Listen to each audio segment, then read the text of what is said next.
आइए अपने प्रॉब्लम्स को दूर करके अपने आप को मोटिवेट करके जीवन को नए तरीके से जीना सीखें।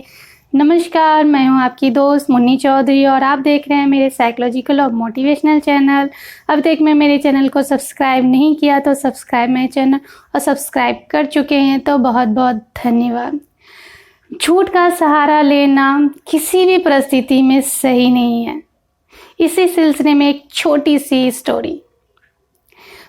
3 साधु थे, वो तीनों तपस्या करने के लिए हिमालय गए। वो रास्ते में जब भी हिमालय चढ़ने पर रास्ता पड़ता था तो रास्ते में जो भी उनको भिक्षा में मिलता था वो तीनों बांट कर खा लेते थे। ऐसे ही चलते गए, हिमालय पे जाने के बहुत लंबा रास्ता था, चलते जा रहे थे, चलते जाते ऐसे ही जो मिलता था वो मिलकर बांट कर खा लेते थे। ऐसे ही समय बीतता गया, वो ऐसे ही चढ़ाई करते चले गए हिमालय पे। एक दिन ऐसा हुआ कि उन्होंने भिक्षा तो मांगा, लेकिन वो 3 साधु थे तो लेकिन उनको 2 ही रोटी मिली। 3 मिलती तो तीनों बांट के खा लेते, लेकिन मिला एक्चुअली 2 ही। तो अब तीनों ये सोचने लगे कि अब क्या करें। तो तीनों ने फैसला किया कि हम भूखे सो जाते हैं और हम भगवान से पूछेंगे कि अब भगवान जो भी इशारा करेंगे वो हम उठकर बता देंगे। तीनों सो गए। फिर आधी रात में तीनों उठकर अपने अपना सपना एक दूसरे को बताने लगे।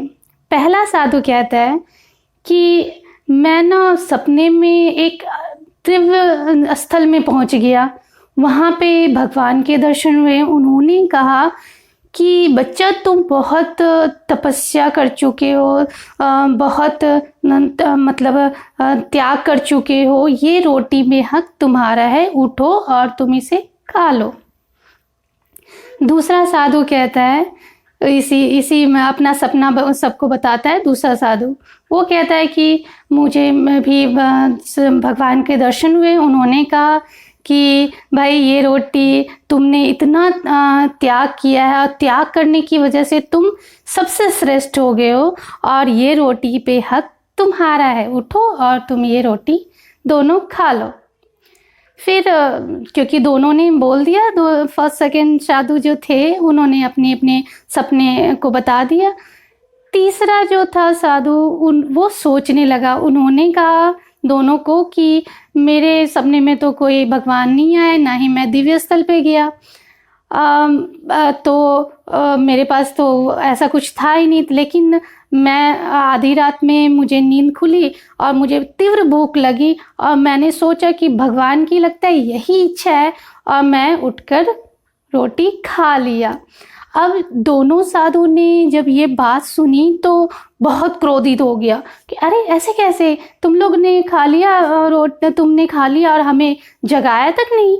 तो तीसरा साधु कहता है कि दोस्त मैं कैसे जगाता आपको, आप तो ईश्वर से साक्षात्कार कर रहे थे, उसमें लिप्त थे, तो मैं कैसे आपको जगाता भगवान के साक्षात्कार से। तो मैंने सोचा कि भगवान की लगता है, जब मुझे तीव्र भूख लगी तो मैंने मुझे यही एहसास हुआ कि भगवान चाहता है कि मुझे भूख तेज़ लगी है और आप लोग तो साक्षात्कार में लगे हैं, तो इससे मुझे भगवान ने ये इशारा दिया कि मैं ये रोटी खा लूँ। तो दोनों साधु ने इस कहानी से हमें क्या सीखने को मिलती है? इस कहानी से ये सीखने को मिलती है कि जो 2 साधु थे शुरू वाले, उन्होंने झूठ का सहारा लिया। उन्होंने झूठ का सहारा लेकर वो रोटी खाना चाहा। लेकिन जो तीसरा था, तो तीसरे साधु ने उन्होंने झूठ का सहारा नहीं लिया। उनको तेज भूख लगी थी, जाहिर बात है भूख लगी थी, उनको लगा कि भगवान चाहता है कि मैं खा लूँ। उन्होंने सीधा रास्ता अपनाया। यानी झूठ बोलने से हमेशा परिस्थिति उलझ जाती है, उससे लोग बाहर नहीं निकल सकते। यानी एक झूठ बोलते हैं तो दूसरा झूठ बोलना पड़ता है, दूसरा झूठ बोला तो तीसरा झूठ बोलना पड़ता है। जब सहज से हम परिस्थिति एक्सेप्ट कर लेते हैं तो हमें झूठ बोलने की ज़रूरत ही नहीं मिलती है। इस स्टोरी से हमें ये सीख मिलती है, सहज प्रतिक्रिया हमें सही रास्ता दिखाती है। जो हम सहज प्रतिक्रिया यानी हमारा रिएक्शन सही है तो हमें सही मतलब सही राह चुनने का रास्ता दिखाती है। और अगर हम झूठ बोलते हैं और झूठ का सहारा लेते हैं तो जीवन बहुत ही कॉम्प्लिकेटेड और उलझ जाती है। तो मेरे अंदाज से मैं भी यही कोशिश करती हूँ कि झूठ का सहारा या झूठ ना बोलूं, लेकिन आप लोग भी यही कोशिश करें इस स्टोरी के से कि झूठ का सहारा नहीं लेना चाहिए, क्योंकि झूठ का सहारा लेने से जीवन कॉम्प्लिकेटेड बन जाती है और सही रास्ता चुन नहीं पाते हैं। आई होप ये स्टोरी से आपको यही शिक्षा मिली होगी कि आप झूठ का सहारा अब से तो कतई नहीं लेंगे। तो इसी तरह से मोटिवेशनल स्टोरी लाने के लिए अलविदा चाहूँगी।